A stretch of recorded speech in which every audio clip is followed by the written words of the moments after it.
Well, good evening, everyone. We are so thrilled to have all of you joining us this evening. My name is Thomas MacArthur, and I serve as the Assistant Vice President for Alumni and Family Engagement here at the College of Wooster. We are thrilled to have so many alumni, parents, friends, family joining for this really fascinating, interesting, and certainly timely program here tonight. And I want to say a special thank you to John Wilson, who is an alumni trustee serving on the alumni board and the board of trustees, who has helped to bring this program together here this evening. And certainly a very special thank you to Dr. Aaditya Mattoo, who is joining us from India, I believe, at 5:30 a.m. So we are so appreciative and thankful for you waking up very early to join us here this evening. You know, this is just one of many virtual alumni programs that the Office of Alumni and Family Engagement has planned. There are many more that are coming up in February and throughout the winter and spring. So we certainly hope that you have your email updated with us, and also that you check our website, worcesteralumni.org, for more of these informative programs that we will be doing for our alumni. Before I turn it over to John, I just want to say a very special thank you to all of our alumni, our parents, our family and friends who have engaged with Wooster over the course of this past year, who have volunteered their time and talents with the college, and who have philanthropically supported Wooster. This has been a really incredible and challenging year. 2020 and 2021 is also proving to be challenging as well. And your support really does make a difference for our students, for the faculty, and for the staff. And so I do just want to say a very special thank you to all of you who have continued to support and engage with the college over the course of this past year. Now, some logistic information. You will see at the bottom of your screen a Q&A button. Please put your questions in that Q&A area, and we will get to those at the end of the presentation. And there is also a chat feature. If you're having any technical issues or something like that, please feel free to put that in the chat, and a member of our team will try to help you as much as we possibly can. And then now on to our program. So I will turn it over to John Wilson. John, thank you so much for helping us here this evening. And we're looking forward to a really wonderful program. Thank you very much, Tom. It is a real pleasure to be with everyone and introduce a good friend and former colleague of mine at the World Bank. I can think of no one better placed anywhere to address issues in regard to international economic relations and development. And in particular, in his current post, relationships between the United States and China. The China-US relations have been at the forefront of international economic policy and development for decades, and will continue to be on into the future. And so I can think of no one better than Aaditya Mattoo to address these issues. I had the privilege of meeting him in October 1999 when I joined the World Bank. I think we were just about a month apart in joining the bank, and have valued his friendship and advice and expertise since then. Aaditya is currently the chief economist for the East Asia and Pacific region of the World Bank.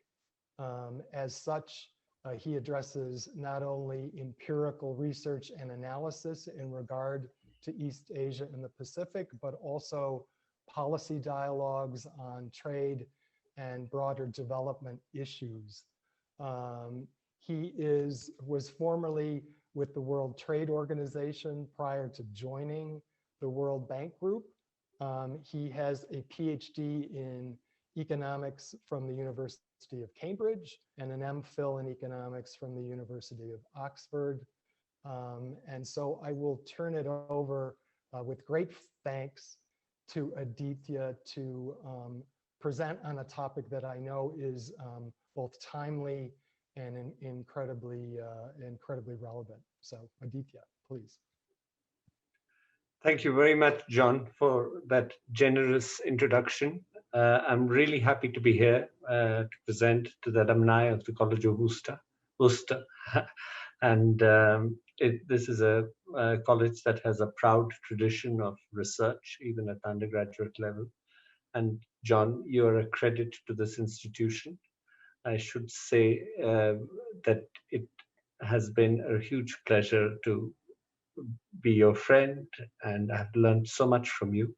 And while you were at the World Bank, your two big achievements, I think you put trade facilitation on the global map. It wasn't the World Bank's priority, but I think you single-mindedly, through your brilliant, illuminating empirical research, demonstrated how we don't just need to worry about tariffs and other restrictions, but how much all the bureaucracy at customs, all the inefficiency in ports is a tax on trade and global welfare.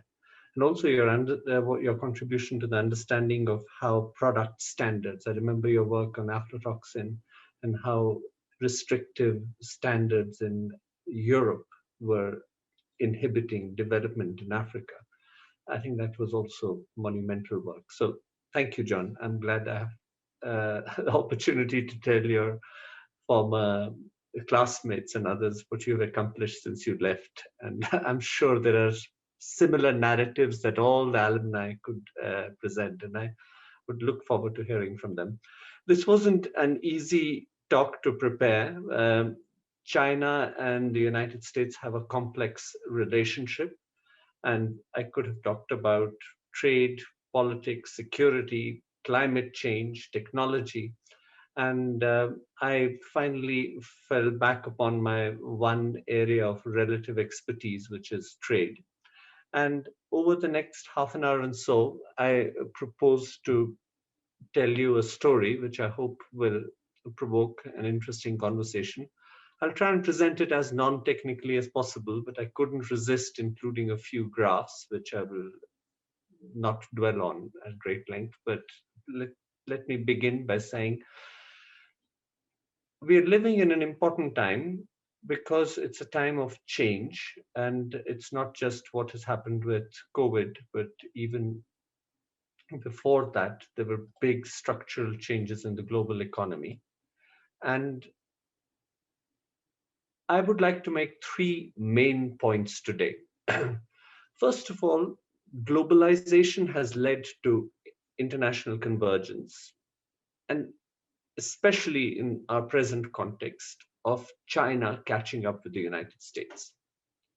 And it has at the same time led to increased inequality within countries. And especially today, I'll worry about the consequences of that for the United States.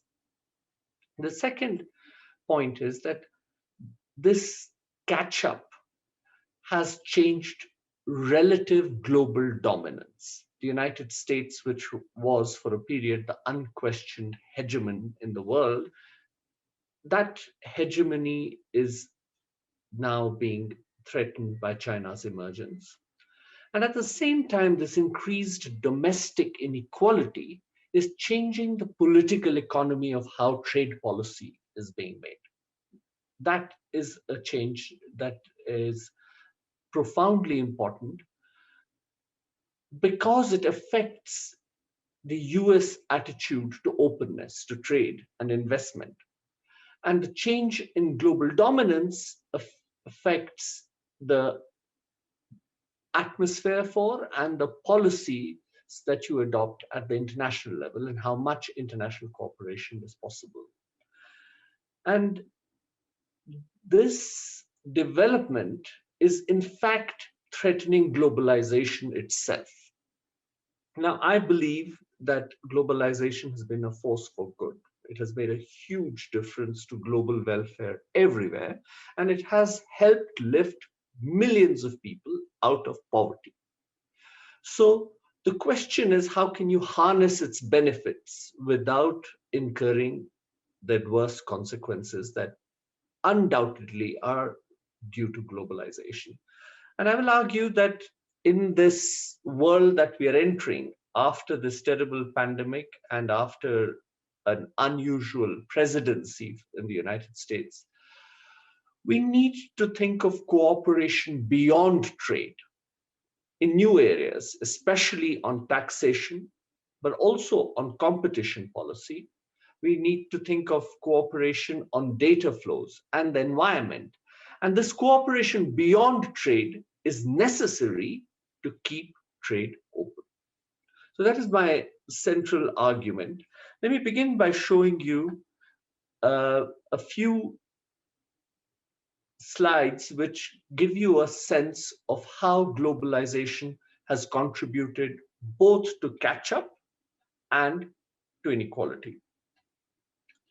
This is a picture which shows you what's happened to global GDP, or gross domestic product, which is a measure of economic size over the last 200 years, and with a slight projection. And the central point that I want you to focus on is that China and the United States had very different shares 200 years ago. But thanks to the Industrial Revolution, there was this great divergence. And that continued until China resorted, with the leadership of Deng Xiaoping, to a period of reform in 1978. After that, there has been one of the most remarkable periods of growth. And that has led to this convergence where China, in aggregate economic size, though not at all in per capita income, has more or less caught up with the United States and is projected to become economically larger in the next decade or so. One aspect of this growth has been China's remarkable success in manufacturing exports.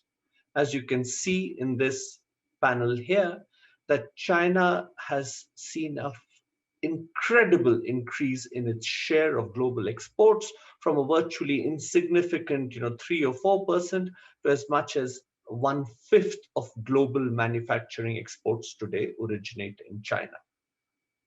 Now, this is also associated with a relative decline in the shares of other big giants, Japan and the United States. One consequence of this share change are changes in employment. If you look at the left panel here, this shows you what has happened to manufacturing employment in China's case, and how that has led to a decline, not just in shares, but in absolute levels of manufacturing employment in many countries, including the United States. This is the pain that we are all familiar with. And the adjustment consequences of it are the things that you have all thought about and worried about. Now, this catch up and this Chinese growth has led to also big differences in rates of real income growth across the world. This is a famous elephant chart, which my former colleague Branko Milanovic put together. And to understand this, I'm sure many of you have seen this already, but this looks at different percentiles of not the income distribution within a country, but within the world. So these are the bottom 5% of the world's income distribution, and this is the richest people in the world. And what you see is that in this 2 decades of rapid growth all over the world, but especially in China and developing countries, you see a huge increase in growth of the poor incomes in the poorest countries, especially China. You also see a rapid growth in the incomes of the global elite. But this convergence and the pressure it created, especially on manufacturing employment and incomes, has led to a decline in the incomes of the developed world middle class. Now, I don't want to oversimplify things, but this is a crucial development because it has changed the political economy of trade policy. And I'm going to come back to this. A country which could confidently be an open and a leader in the world has had to contend with domestic insecurity. One important point to remember, that this inequality within countries, and China has become unequal also, but China has become unequal because everybody's incomes have grown, but some incomes have grown much faster. In the United States, inequality is of a very different flavor. It's because some incomes have stagnated. So this inequality associated with stagnation and some people doing very well is very different from the inequality associated with everybody doing well, but some people doing much better. And I think that explains the attitudes to globalization in China and the United States. And even as we worry about the inequality within countries, we mustn't lose sight of the fact that the world as a whole has become much more equal, thanks to, especially in the 1980s, many countries like China and India abandoning the protectionist policies that they had followed often for the 30 or 40 years before that, where this aspiration towards import substitution and looking inward and trying to rely on their own markets to grow had basically led to a period of relative stagnation. It's when these countries accepted both capitalism and globalization, at least in their economies, that they have unleashed this remarkable catch-up. One important part of convergence, it's the nature of catch-up that countries rely a lot on foreign knowledge. Now, advanced economies at this stage of their development primarily are pushing the frontier of knowledge themselves. The contribution of foreign knowledge is relatively little. But this has always been true, that countries which are catching up rely heavily on foreign knowledge. I'll show you an interesting picture, but that is the nature of catch-up. Globalization, by allowing foreign investment to flow from the United States to China, and technologies to flow from Europe, United States, and the rest of the world to China, has been a central force in this catch-up. And China, even within catcher-uppers, is an exception because it's remarkably adept at adopting technologies. This is a measure of technological intensity of adoption, and you see that China really stands out. All other countries, even Korea, Brazil, India, are also showing a relative increase in their technological adoption intensity.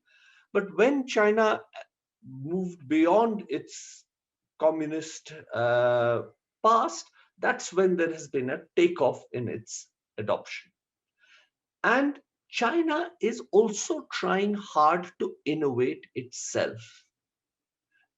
This is a link between GDP per capita, which is how rich countries are, and their innovation effort. And this line reflects the average effort that you would associate with a certain GDP per capita. The fact that China is up here, way above this line, says that it's trying harder than India, Mexico, or Russia to actually innovate. So not only is it good at adopting technologies, it is also beginning to be an outlier in terms of pushing the technological frontier. For example, its innovation effort now matches that of much richer countries like Spain, Italy, France, and Japan. Also striking is that China has made rapid progress in high-tech manufacturing. Now, again, this is a line which shows roughly the average level of high-tech manufacturing that you'd associate with particular levels of GDP per capita. China is an outlier. But there is an important qualification. This is deceptive because you're looking at what China finally exports: computers, sophisticated electronic goods. Why it is deceptive is because China continues to rely on, for example, imported semiconductors and microchips. All that it isn't still completely successful in breaking into. There's one quite striking example. You know, ballpoint pens. China exports more than, say, I forget the precise number, but a ridiculously large share of the global output of ballpoint pens comes from China. But till 2 years ago, China couldn't make the point of a ballpoint pen. That apparently is quite a demanding exercise because you require steel of extreme hardness to be shaped into a perfect form. And China, till 2 years ago, didn't have it. All the points of ballpoint pens came from Japan and Taiwan. So that shows you that it has done remarkable things, but there are huge gaps in its technological expertise. Now, important contrast that while China has become a manufacturing giant and has more or less in terms of absolute size surpassed all other producers, it remains relatively weak in terms of global services exports. Its exports, again, are growing remarkably fast, but overall, it still is a relative pygmy. And most of its growth in services has relied on a relatively protected domestic market. Here again, I want to draw your attention to this fact that the grand bargain that the United States and China and the world made when China entered the World Trade Organization was that you will now, that means the United States and Europe and everybody else telling China, that you will now have unrestricted access to the US market. But in return, you must open up yourself. And to a significant extent, China has done that, but not to the extent that it had promised. And certainly not to the extent of openness that is in other parts of the world. But that also has led to a very interesting phenomenon that whereas other countries which chose to protect their own domestic market saw miserable outcomes, in services, China seems to have succeeded in some areas when you think of Alibaba or Tencent, creating very competitive and innovative firms within a relatively protected market. I'll come back to this later. And similarly, while the growth in high-tech manufacturing has been fast, the growth in high-value services in China has been relatively disappointing, less than you would expect of a country. But of course, this is an allocative choice. You can't do well at everything if you trade. So its comparative advantage, overwhelmingly so far, has been in manufacturing rather than in services. But it also matters because as it aspires to become even richer, the state of its services sectors will matter even more. So that sets the context. But now let me take you through one slightly analytical but quite intuitive and simple way of seeing how this change in global dominance has completely affected the climate for international cooperation, which is vital to keep trade and globalization flourishing. Now, let me move quickly, and I don't want to spend too much time on this, but I want to show you one picture which is quite striking. This gray line shows the share of the United Kingdom in world trade, again, over the last 200 years. And the black line shows the share of the United States, and the blue, China's share. And so what you'll notice is that the United Kingdom was dominant at the beginning of around the 1800s, and its relative share gradually declined. The US share gradually increased, and China's share has recently taken off. But what I'd like you to notice is that throughout the 19th century, it was the United Kingdom, confident, which chose a policy of openness. This was often referred to as free trade imperialism. The UK, you've heard of the Opium Wars, but the horrors of those wars have obscured one thing quite interesting. That when Britain and other countries, especially Britain, persuaded China around 1848 to open up its market to the world, it did not seek privileged access. It didn't say, oh, you should now buy British goods. They said, open up to the whole world. And this idea is central to global trade. It is this principle of non-discrimination. And this is the era of Pax Britannica. The British share in world trade was about 20%. And this confidence persisted, but began to wobble first when the Germans and the Americans started catching up towards the end of the 19th century. And then you see these debates in the British Parliament of how the world is unfair, they're stealing British technology, that Germany and the United States are growing behind protected walls. And finally, after the Great Depression, is where the United Kingdom again reverted to imperial preferences, where it told its colonies, you can't trade with other people, you have to give us special access. What is interesting is when you compare this with the United States after the Second World War. Now, immediately after the Second World War, the US share in world trade was about 20%, and the US, confident, became a pillar of the multilateral trading system and ushered in the Pax Americana, where it said, let's all trade in a non-discriminatory way. But then that confidence wavered when Japan threatened to catch up. And that's the point where it suddenly said, hey, this is unfair. Japan must restrict its exports. So we had this period of voluntary export restraints in cars. Again, you notice that these changes when confidence wavers have amazing historical similarity. And finally, it was around the period of the coming of the Obama administration that the US really departed from the principle of non-discrimination, and having ushered China into a non-discriminatory arrangement under the World Trade Organization, it proceeded to negotiate this Trans-Pacific Partnership, which was an attempt to again create a preferential arrangement where the US would have privileged access to markets and China would need to, again undertake substantial domestic reform as an entry into this new subgroup, which should be the members of this Trans-Pacific Partnership, who would give each other much better access than the members of the World Trade Organization.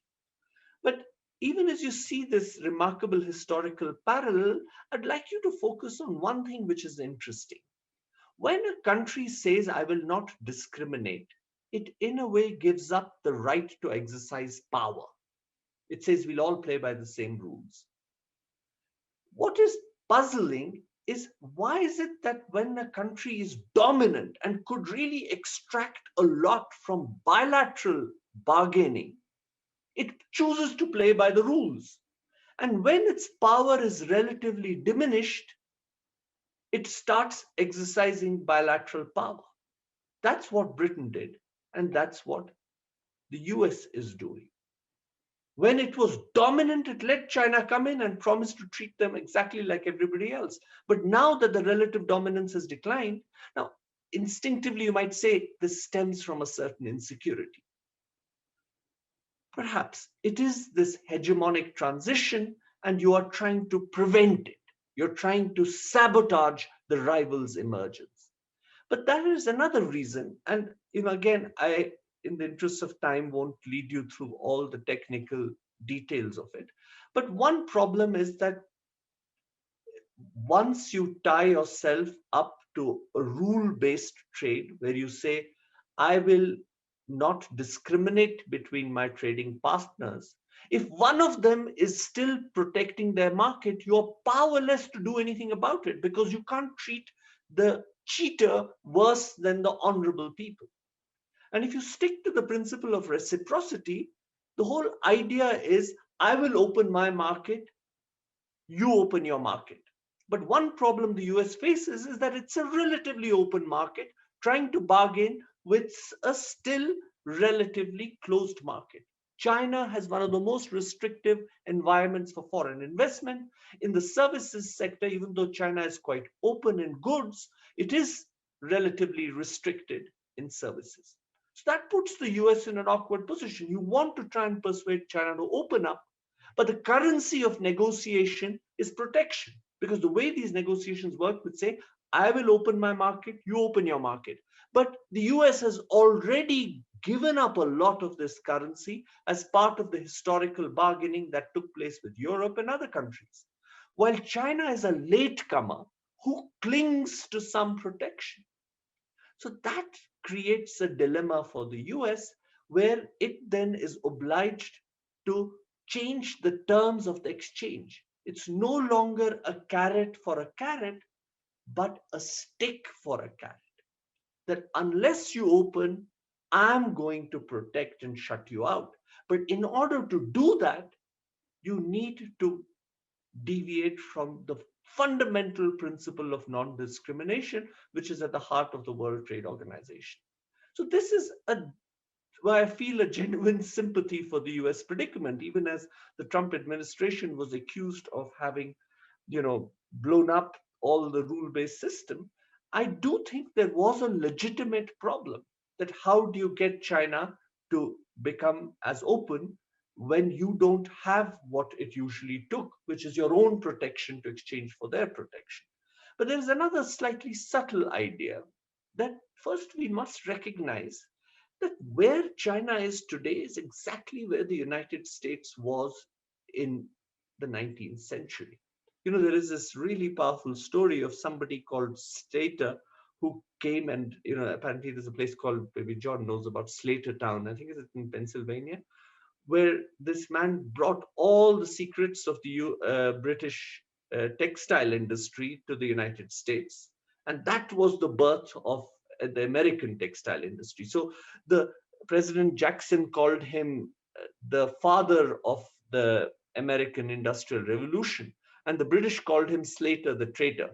So if you look at this progression of America's strengthening of intellectual property rights, which it did over the course of maybe 200 years, China's part is a similar transition from trying to cheat and copy as much as possible as they could to progressively developing their own stake in protecting intellectual property. And that whole progression in China's case has happened over 30, 40 years. What happened in the United States over 200 years.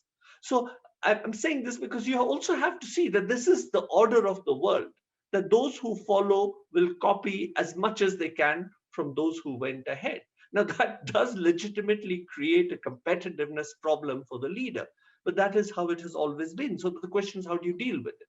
Now, I won't bore you with all the details, but there's one interesting idea that I want to leave you with. And instead of giving you an economic explanation, I would like to give you an intuitive explanation of why this change is happening now, not when US was dominant, but when its dominance has declined. Because when you are super dominant, think of a child or, who is much bigger, let's say a 14-year-old, 15-year-old, who wants to play with another neighborhood set of children, all of whom are 6 or 7 years old in the public playground. There's always going to be the fear for the parents of those little children that the big boy will be a bully It's not safe to go into a playground with this big boy unless this big boy can commit to playing by the rules. So for a super dominant country, committing to play by the rules is a way of encouraging participation by the smaller countries. That's what Britain did in the middle of the 19th century and the United States in the middle of the 20th century. But there is a benefit to playing by the rules, because then everybody participates and you're not left alone and have nobody to play with, nobody to trade with. But as you're giving up the right to extract concessions, to get privileged treatment in each game by bullying everybody individually. As your dominance, and the reason you're willing to give up that right to bully and play by the rules is because otherwise everybody will go home. They can credibly threaten to leave the playing field because it would be such a miserable experience for little children to play with a big bully.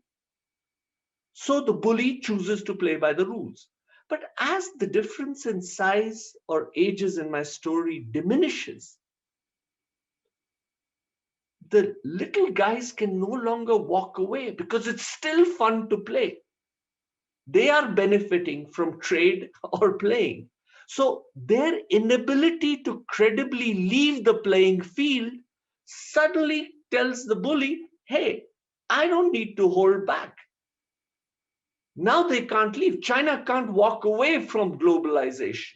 Let me extract what I can from this deal, especially because their growing up is depriving me of all the relative power that I had in the first place. I think this is a non-trivial thing. I don't know if you find it as interesting as I do, is because it helps to understand why this is. So the fact that China is a latecomer, which hasn't opened its markets as much as it said it would, or as much as the US would like it to, explains why the US has to threaten protection. The fact that you can't threaten one person according to trade rules shows why the US has to blow up the trading system.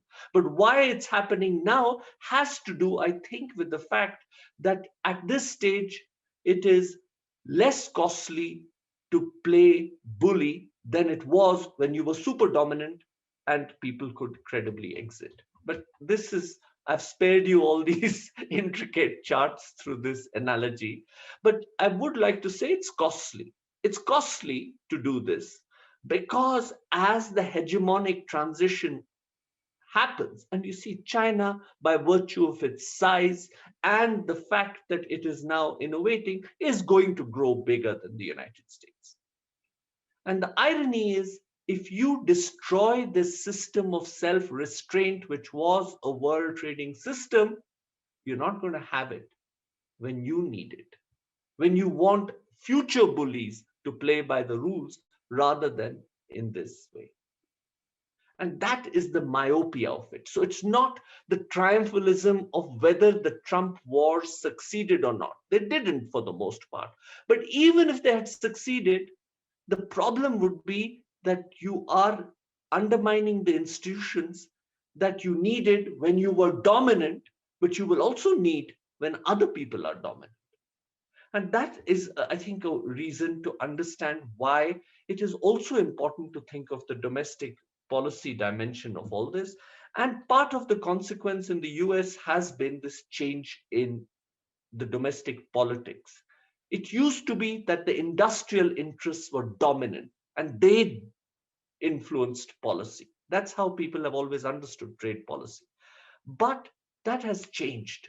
Production has become globalized. Multinationals have no nationality. The people who are left behind are the workers and the consumers. And so what we are witnessing, whether it is Brexit or the election of President Trump, is the power of this new constituency, the true nationals, the people who can't fly away to other countries and find lower taxes. They are the people who are exercising more influence. And therefore, the state, instead of just pandering to the interests of the industrialists, has become more sensitive to both labor and consumer. And there is a problem. Because globalization, you see, when economists have supported trade, they've always known that while trade makes some people better off, while trade makes the whole world better off and the country as a whole better off, some people suffer. The people who are not like in the developing, in industrial countries, it was always evident that once you start trading with developing countries, because you're trading with a part of the world which is abundant and relatively abundant in labor, your own working class is going to come under pressure. But the argument was that you can compensate the losers. Because the cake expands thanks to trade, you can compensate the people who lose. The problem is globalization makes it even harder for governments to compensate. Because if the winners can run away from one tax jurisdiction to another, then the winners are harder to tax. So you have this bizarre double whammy. The losers from globalization are ending up paying more of the taxes as well. Corporate taxes have come tumbling down because everybody is trying to compete to hold on to investment. The income of the top 1% has come crashing down.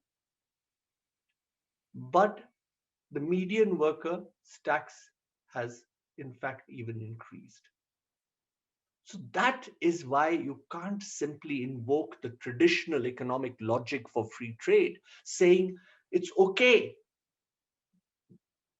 help the losers, when the ability of the state to help the losers itself is being undermined. And that's why this first big point I want to make is that unless you cooperate beyond trade on things like taxes, because this is very hard for one country to do on its own, because this is a kind of non-cooperative equilibrium of a race to the bottom in taxation.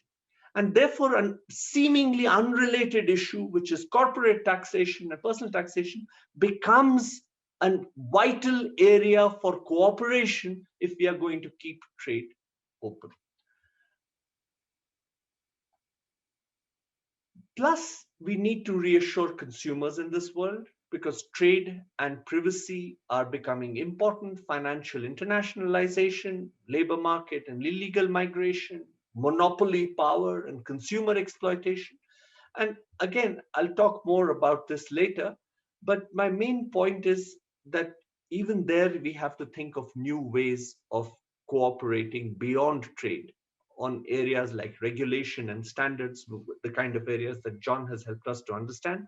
But let me just say that the world today is super integrated, especially the US and China. They're economically intertwined in a way that will be very hard to unravel and very costly.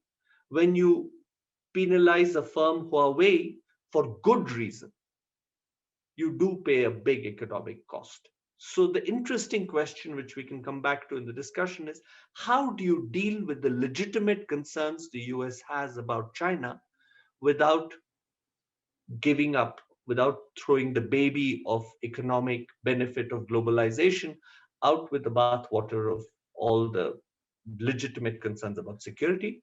And finally, I should say that even the global technology frontier today depends on collaboration. US and Chinese collaboration is making the world better for everybody. It's not just a rivalrous relationship of you're cheating from me. A huge amount of technological progress relies on collaboration, building off each other and actually working together. If you cut that off, everybody is worse off. And so the solution is really to deepen trade cooperation, to deal with all the ways in which China, for example, through its state enterprises and subsidies, is creating an uneven trading system, and also to think of ways where we can cooperate beyond trade on taxes, on data, on environment and competition, because it's that broader framework of cooperation within which trade cooperation can flourish, and we can think of ways where we can actually address the legitimate concerns that all countries have. Thank you, John. I hope that wasn't too complicated or too simple. Thank you, Aditya. No, that there is a lot there, and all of real interest and import. What I want to do first is to remind our participants that you can put in a question in the Q&A section, and I'm sure Aditya would be happy to try to address that. Maybe I'll ask a quick follow-on to your point about the decline in the developed world's middle class and its relationship to looking forward in regard to expansion of trade, the trading system, and global economic growth. How do you see the picture moving forward in regard to that sort of income inequality question?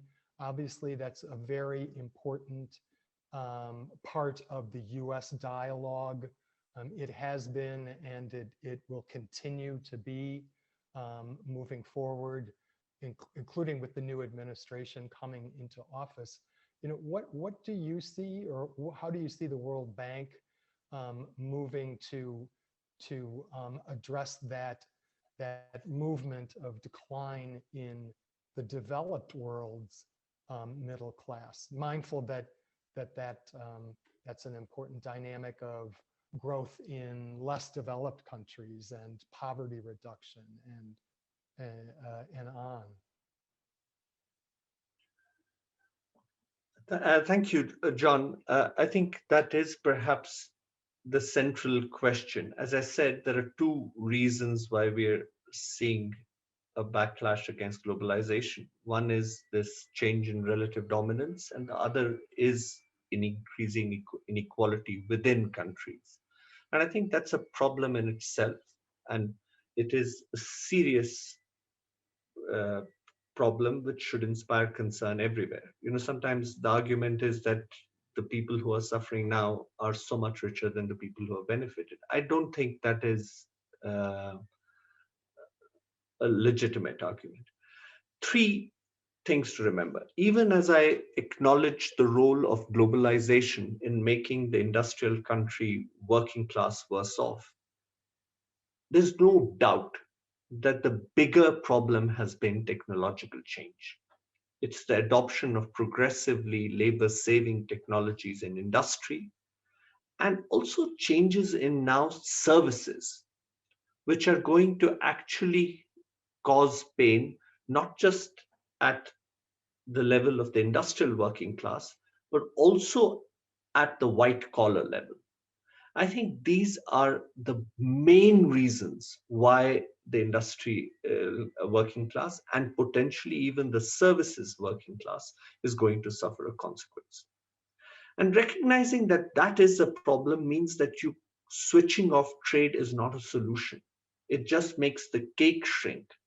And it probably gives you a 10% alleviation of pain, when 90% of the pain is originating in the power of technological change, automation, increasing reliance on artificial intelligence. The solution to this is to equip people to make the transition. And that has to rely on the educational challenge, the challenge of equipping the American people to cope with technological change. It's a global challenge.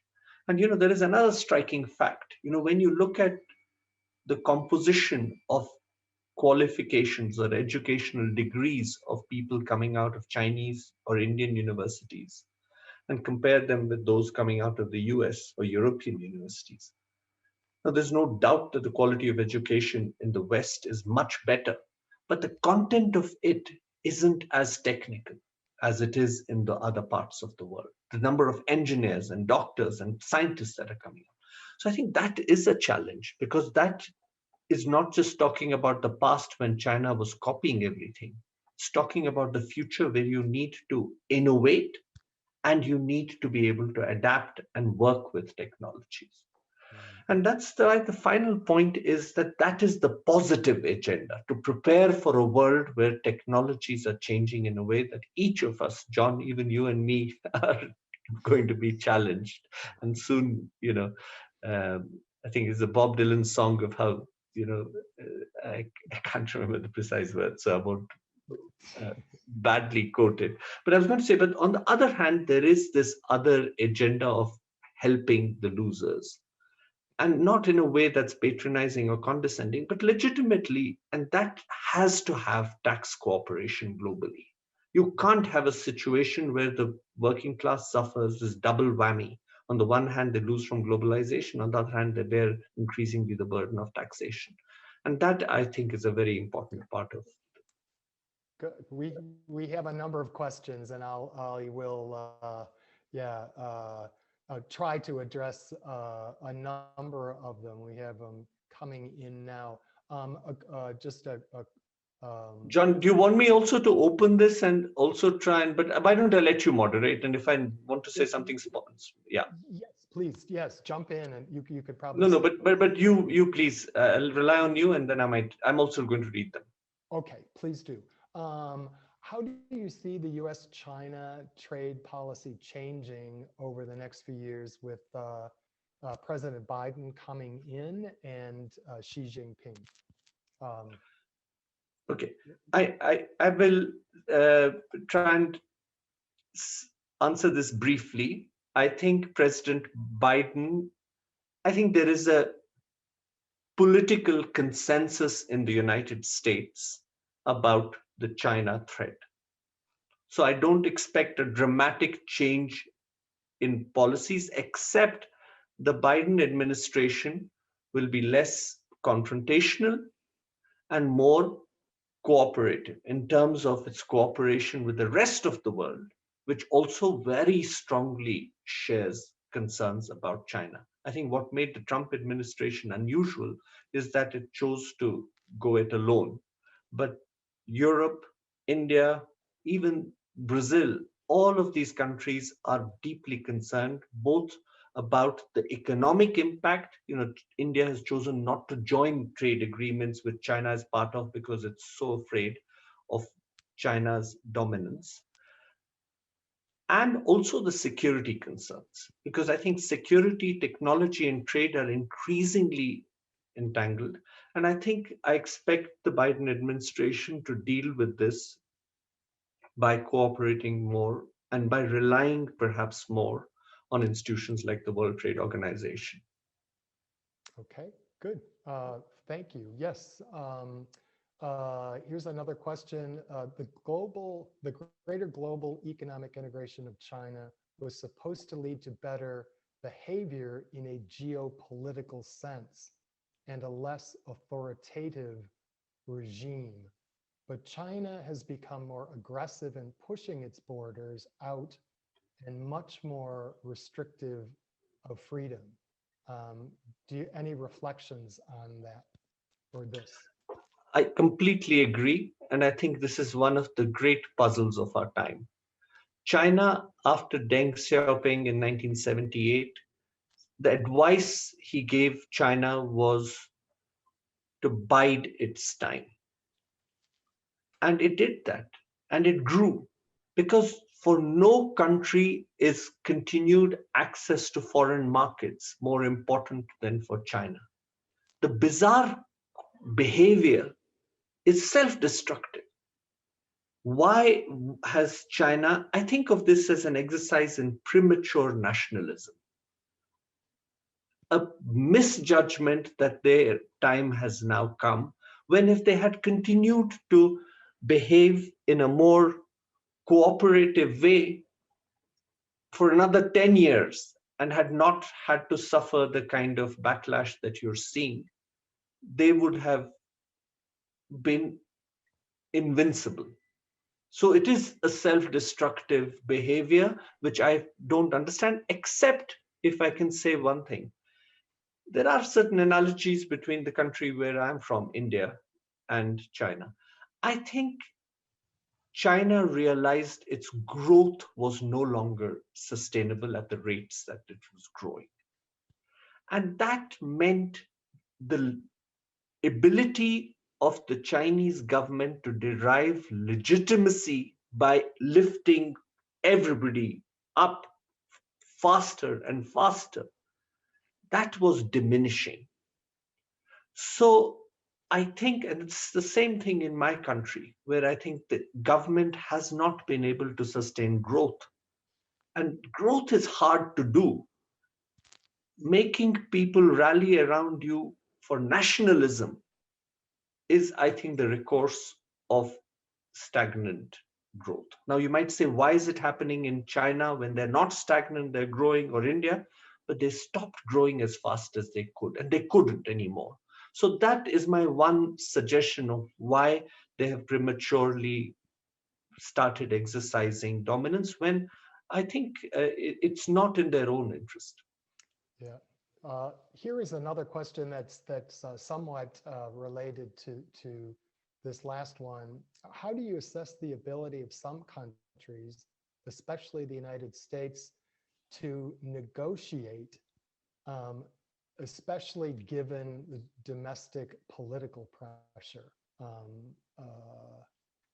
How is that negotiation process to take place? And this is, I'm paraphrasing on this question, but I think it's a very good question, and that's why I thought of I presented these two pillars as separate: the domestic political economy and the international dominance.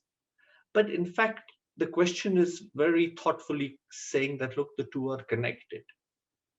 And I think one is just the sheer messiness of it. The messiness of it means that, when you're dealing especially with a more authoritarian structure, where it's easier to identify the national position and then push for it, here you have the messiness of differences of views and difference of treatment. But I think it also has a strength. The strength domestically is that you get much more ultimately support for whatever position that's taken. The position that's taken internationally is not out of sync with what people generally believe. And also, there is a certain value in being able to negotiate credibly. You don't know how much China can give, what their constraints are or not. It's completely untransparent. But in the US case, you can credibly say, look, I can't put up with this anymore because see what's going to happen. I'm going to be voted out of office. So it creates messiness, it creates less coherence, but it also lends credibility to the positions you take because you have to demonstrate that they have political support. Right. Here's a question. How can we ignore China human rights violations? You can't. Sorry, have you finished? Yes, yes, please. No, I think, I read this very disturbing news item saying that Huawei had filed a patent which had the attribute of, through facial recognition of pedestrians, identifying their ethnic origin, including whether they came from the Muslim areas, Uyghur areas of Xinjiang province. I think it is a really serious problem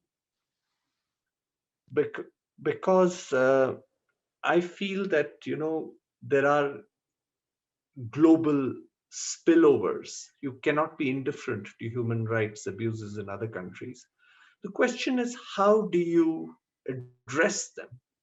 I think this is a profound challenge where economic self-interest often leads countries and institutions to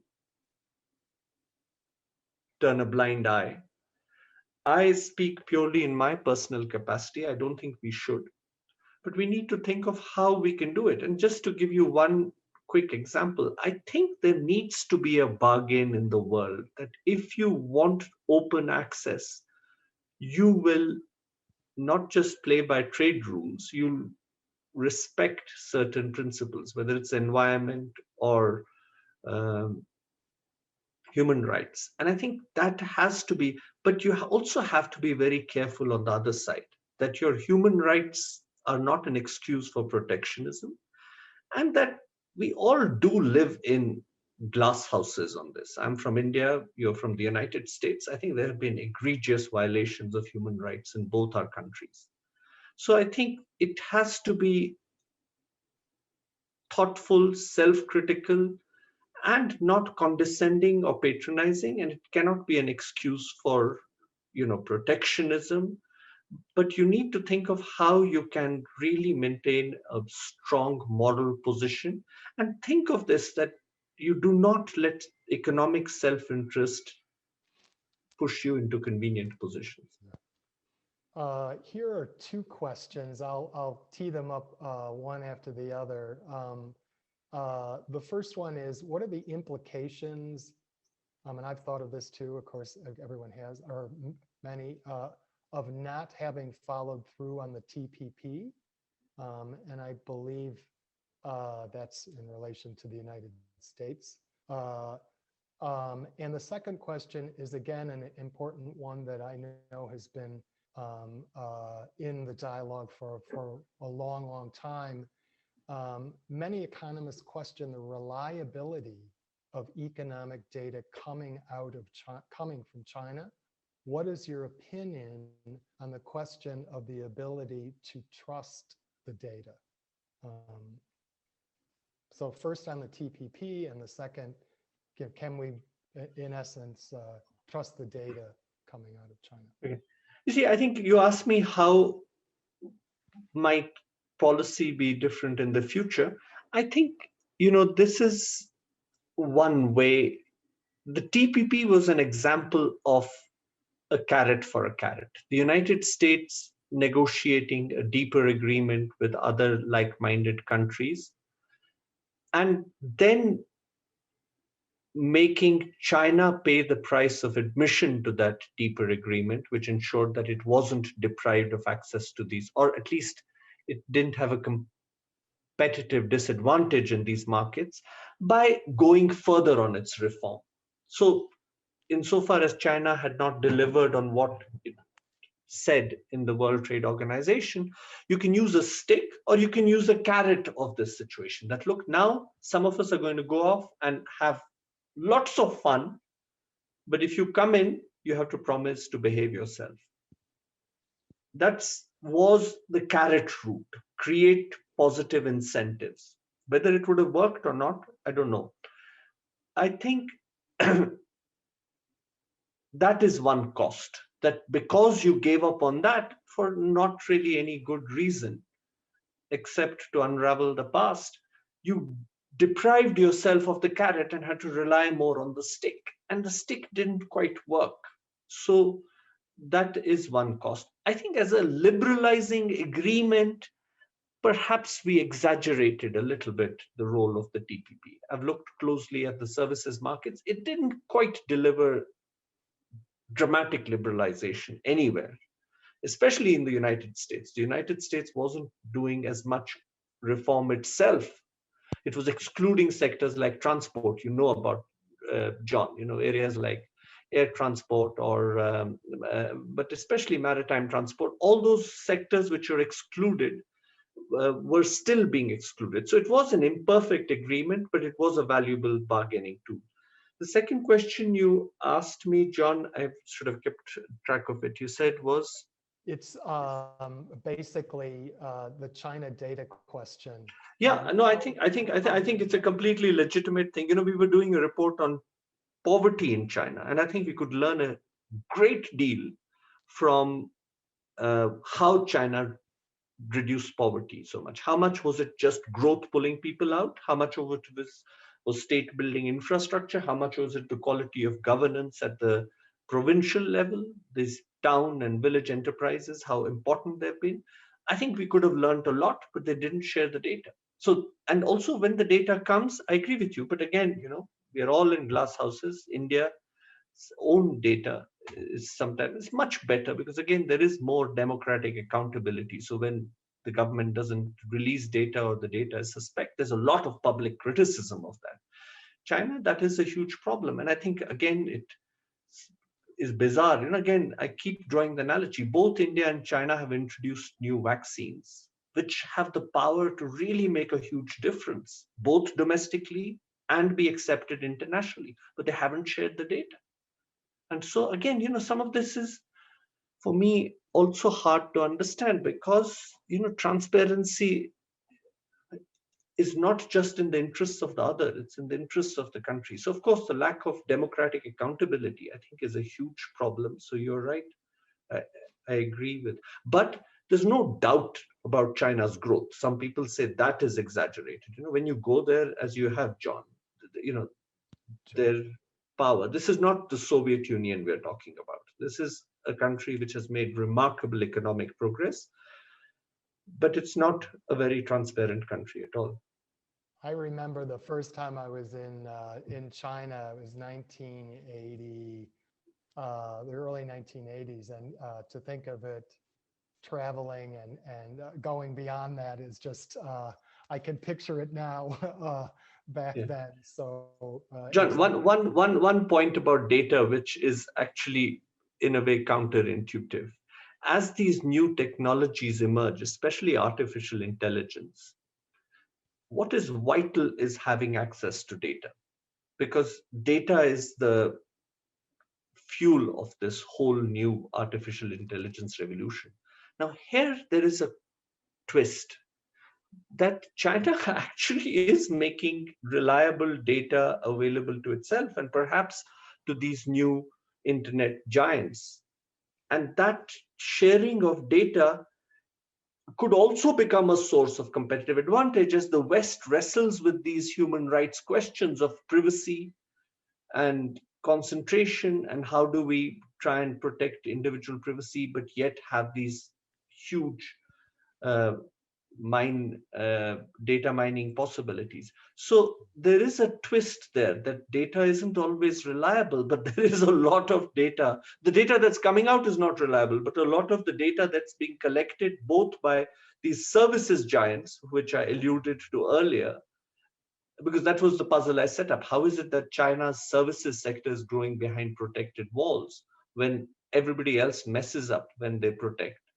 I think part of the reason is that in services, there are these big economies of scale. And if you can collect data and don't have to worry as much about privacy, that can also, change the playing field. Right. Here is a question on tax. Or what kind of non-tax benefits can countries like the US, other than lowering corporate tax policies, to continue to attract multinational corporations? And I guess you could broaden that out to what can any country do? I think one thing that in our research, which you're familiar, John, trumps everything else, is political stability and predictability of policies. I think that, when you do statistical exercise and you put in measures of tax, measures of everything else, and you put in one variable, so being predictable. And that's as true in international relations. That was the point of my example, that if you tear up international rules, that is another twist I should have said when you asked me the Biden question. I think it's the Humpty Dumpty. Not all the king's horses, not all the king's men can put a broken multilateral trading system together again. You can't, default on agreements and say, now let's pretend it never happened. That's costly. And you can't reverse, say, okay, I'm sorry, I changed my protection, but now I'm going to be good again, because your reputation, your credibility, and that puts off people, number one. Number two, I think there is a huge need to invest in infrastructure. I think that is profoundly important. And number three, I think it is important for America to offer to the world, as it has always done, a very skilled, capable workforce. As you're competing with other countries which offer low wages, the only way to fight that is to be more skilled, more capable. And so I would say predictable, stable political environment and policies, hard infrastructure, and soft infrastructure which generates skills. Right. Here is another question in regard to the middle class. If the middle class continues to decline, where will countries get enough consumers to support demand, which leads to increased trade? I think it's a very important and interesting question, because some people are worrying that this inadequate demand, in a Keynesian sense, is perhaps a consequence of increasing inequality, because the rich save and the poor consume, and that could be a real problem. But some of these changes are endogenous, in the sense that if we get growth and we get participative, inclusive growth, then naturally the middle class will uh, also benefit. And that's why I think the question is, but remember, the middle class in the United States is the upper class in the rest of the world. So I think you have to think of how do you, when the middle class in the West had a monopoly on both technology and capital, it flourished. Once capital started to flow to other jurisdictions like China and India, which had abandoned their protection and socialism, at least economically, and technology flows, it always flows, as I showed you a little while ago. It's not surprising at all that the middle class was threatened and is suffering. But I think the solution to it is really somehow equipping the middle class to acquire the skills which will deliver the kind of innovative growth that the US is capable of. But if that growth comes thanks to a more skilled middle class, that middle class will be lifted up with it as well. And I keep thinking of this one film that I think everybody who's worried about the American middle class, Manchester, it's called Manchester on the Sea or something. I don't know, have you seen that, John? No, I haven't, but I know of it. Yes. It's a very powerful, when it's a very, I think it's an important film. Okay, good. Let me take this. There's a question. With China projected to overtake the US in GDP by 2028, do you see China following a rules-based model for global trade, or following the UK and the US historically with moving toward an MFN approach? Very, very nice question. Yeah. I would hope that it's going to be a rules-based approach, and I think eventually it'll be. But I think there is going to be a period where a lot depends also on the United States and the rest of the world. You know, there is these uh, examples from history, which has now almost become a cliche, where you talk about the war between Athens and Sparta, and it's called the Thucydides trap. That does an incumbent power resist the rise of a rival or accommodate? See, I think the United States itself hasn't quite made up its mind. I've tried to talk to people. Was the goal of the Trump wars, trade wars, to reach a new mutually beneficial equilibrium of greater mutual openness? Was the problem, as I presented it more or less, oh, China is more closed than it said it would be, that it in a way defaulted on the grand bargain when it joined the World Trade Organization? Or is it less open than we want it to be? I think there's no denying that China has become much more open. It's also true that to some extent it's less open than it said it would be, and it's less open than the US and everybody else wanted to be. So I think that is, let me call that the benign argument. The less benign argument is we can't bear the idea of China's growth, and we must do whatever we can to sabotage it, because that will threaten our dominance. And there are both the doves, which are the former, and the business interests in the United States. But there are also those who think that China is going to threaten US dominance, but they also have a concern that China will never be a benign hegemon. And that's what the question is. I feel, as I said, it will depend on what the rest of the world does. But also, one thing to remember is, and I've been surprised by how little memory the United States has of its own actions in the past. I'd referred to the Opium Wars. I could give you many more examples of the horrors that were inflicted on China and other countries. We forget, but they remember. In China, they speak of the Opium War and the humiliations as if it was yesterday. And so I think there is that aspect to the Chinese discourse, which is worrying, which is that, this is what they did to us. And, so that's why I think, and if I can make a deeper political point, I think it's very important to retain a sense of history. And you cannot wipe off. You see, for example, when President Obama went to China or to Russia or to the Middle East, I think I always felt a bit sad that he was not treated with the respect that the positions he was trying to take. I think he was trying to accommodate. But I think the suspicion that these other countries felt of the United States, based on their past experience, meant that they did not meet him halfway. And I think that was a tragedy.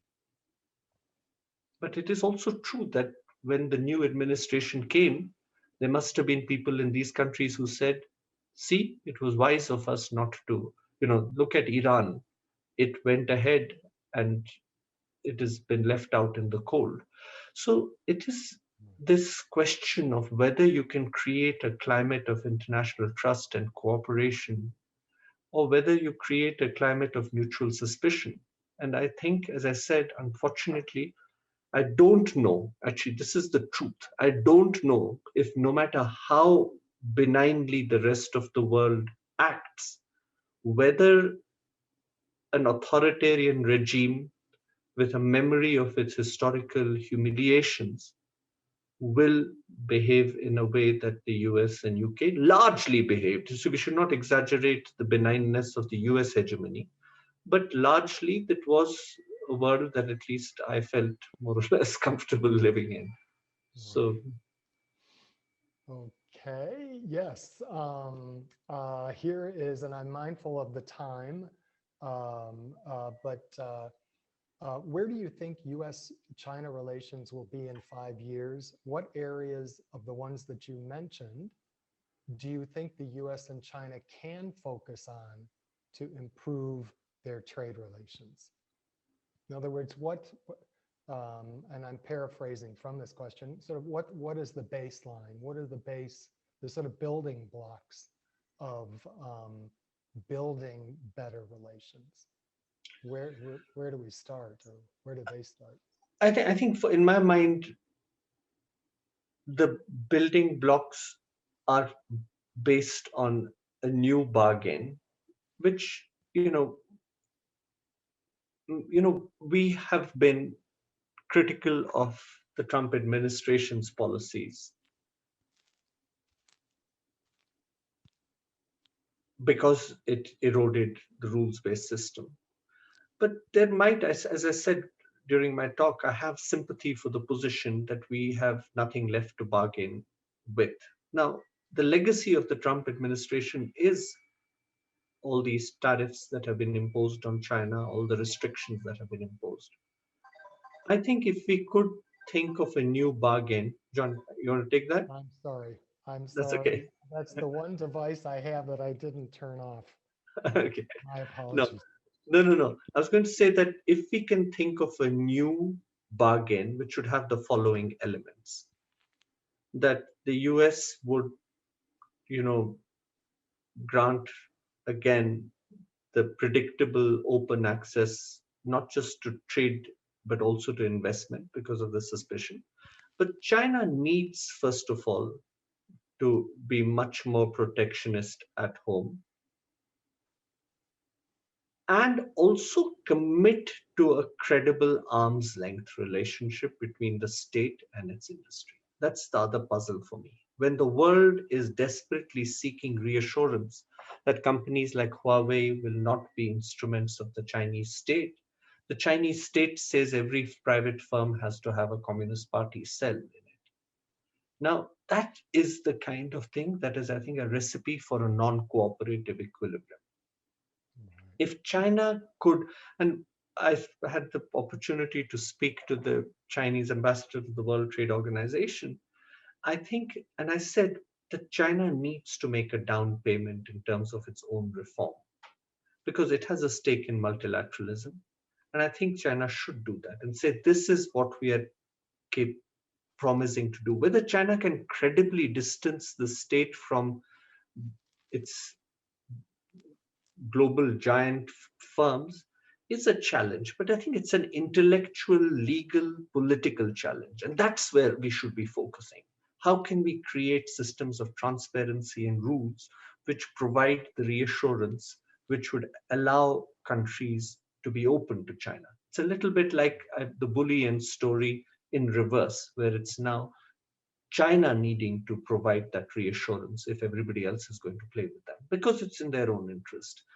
Now, whether that happens, as I said, also depends, because I think China doesn't know. You see, just as we don't know, are the doves in China who are looking for a peaceful coexistence and are only behaving in this perverse way because they are worried about what the US is trying to do, which is they're worried that the US wants to sabotage their growth at any cost?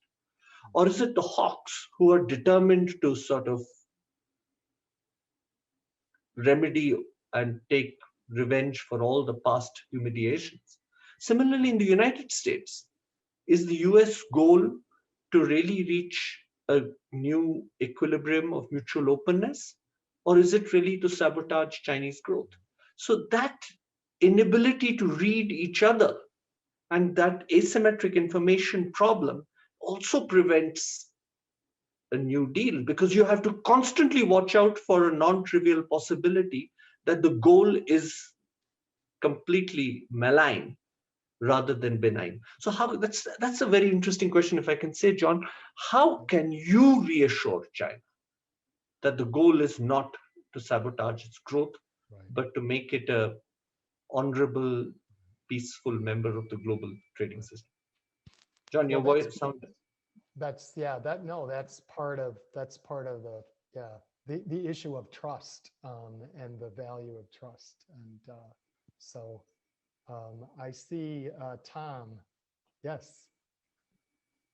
I just want to be mindful of time here, but you know, judging by the comments in the chat and text messages that I'm getting from alumni, everyone really found this such a fascinating presentation and conversation. And Aaditya and John, I just want to thank you both for making time for this, for sharing your expertise, and really leading some incredibly thoughtful look at the past, but also thinking about where the future goes and how kind of China and the United States plays this pivotal role in what the global outlook looks like. And so just want to say an incredible thanks to you both, and Aaditya for waking up early and spending time with us.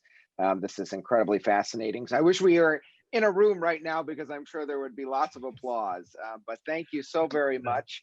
I want to thank all of you for joining us here this evening. We had a great number of people. There will be more of these programs, more led by alumni and by faculty throughout the course of the spring. So please make sure you watch for that. Our Alumni Winter College is close to selling out. So there's lots more programs that have some space. So please make sure you sign up for those. Thank you both once again. I hope everyone stays safe and well. And we look forward to seeing you again real soon. Thank you very much, Tom and John. But I do want to say the quality of this conversation is a tribute to your institution, because how thoughtful and engaged everybody was. It's been a pleasure. And I hope one day, when the world is a normal place, I will have the opportunity to visit you in person. Thank you so much. Thank you, John. Thank you, Aaditya. Thank you. Yes, Bye. everyone have a wonderful night. Go Scots. Take care.